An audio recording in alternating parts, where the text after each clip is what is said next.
This is the model, states of being. States of being.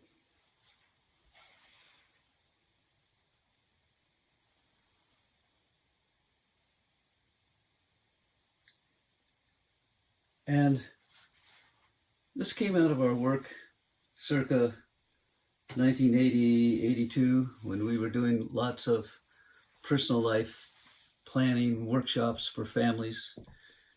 And I got to thinking as I watched people and as I watched myself that we have very distinctive modalities of the way that we are for periods of time in our internal, emotional, brain, thought, points of view. And I realized that all of these are natural, all of these are necessary, even the ones that we think of as being negative. However, all of these have a profound effect on our health, the way we think, the way we act, how we interact with other people, how we hold ourself in our own mind, and how we are able to be creative. And so I thought, well, what are the ones, or what's the sequence of this? And so the sequence, starts off, quote, at the very bottom, reacting, and then better than reacting is responding, which is different, of course. Better than that is anticipating, and better than that is knowing, doing. And the first two I consider to be in the uncreative aspect of life when they are chronic. When you're reacting, you're unconscious, you're defensive, you're driven by the system you're in or trying to deal with. The system is driving you. You have no control, seemingly no time, and you are full of discontentment. Now, if any of this has any semblance to what most of us are experiencing on many hours a day in our current situation in the world, it's purely accidental, of course. But we are reacting to a system that we have created over centuries. That's what we're doing. And we're driven by that system. And even to try to change it, we're being driven by the system we're trying to change. This is not creative. This will not lead to the results that we want. Now, when you're the next level up, kind of move up the hierarchy a little bit. We're down here, move up to here. When you're the next level up, things are a little different. You're responding. You are consciously dealing with what you're dealing with. And you're dealing with those, quote, things happening to you. But those things happening to you are beginning to be aware, you're beginning to be aware that they're happening to you only because you're trapped within the system. And you don't have to change the system to get out of the system.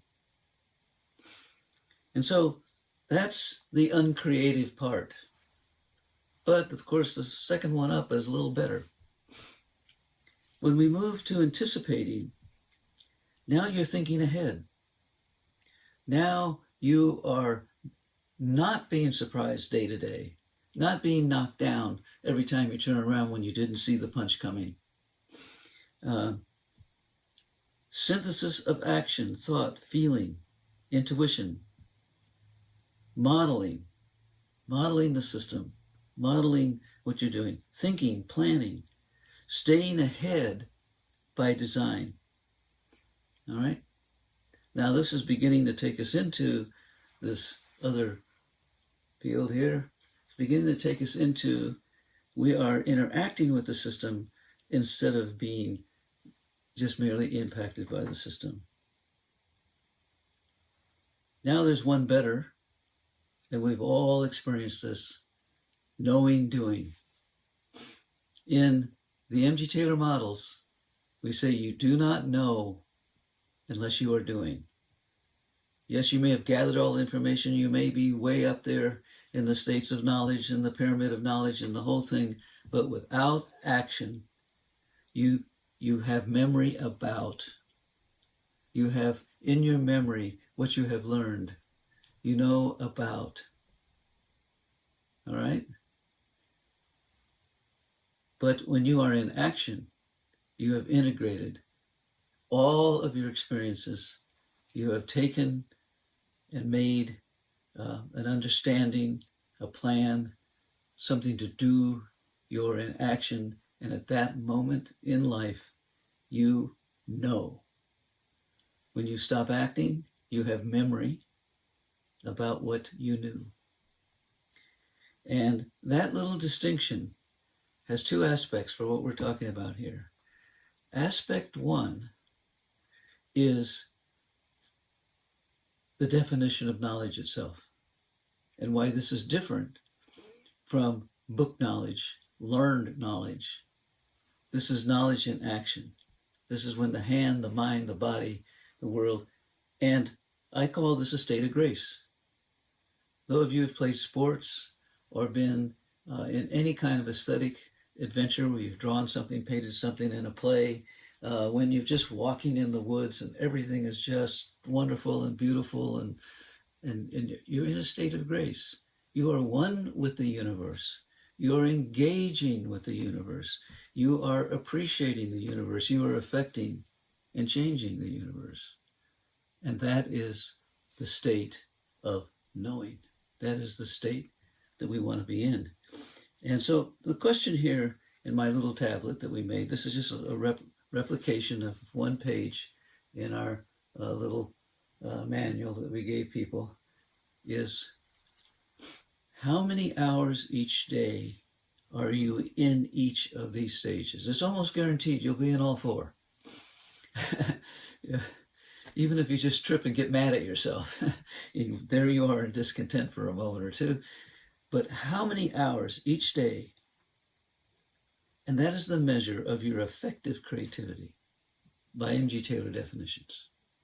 That state of grace, that state of doing, that state of knowing, that state of inner calm. And notice how time sort of tends to freeze and it just goes on. There's no resistance. Now, resistance is good. Conflict is good because it causes you to rethink, to add new information, to evaluate, to grow. But when it overwhelms, when it comes as an attack, particularly in school with young children, when they're just crammed with stuff, right? This is wrong, all right? The creative capability has to be the dominant system. And when that is maintained, understood, nurtured, then all of the challenges become opportunities instead of dangerous confrontations. So think about the states of being. Kind of at the end of the day say, well, 4 hours of this, 2 hours of that. Kind of be aware of it for a while, not for the rest of your life and all the time, but be aware of it for a while and measure it. It's a measure. It's a measure of how much you are engaged and integrated with the universe or how much you are struggling. So that's it. Have fun. As I kind of drew this and copied it out of a very old manual falling apart, I'm thinking, there's some good information here. I think I'll try it. See you later.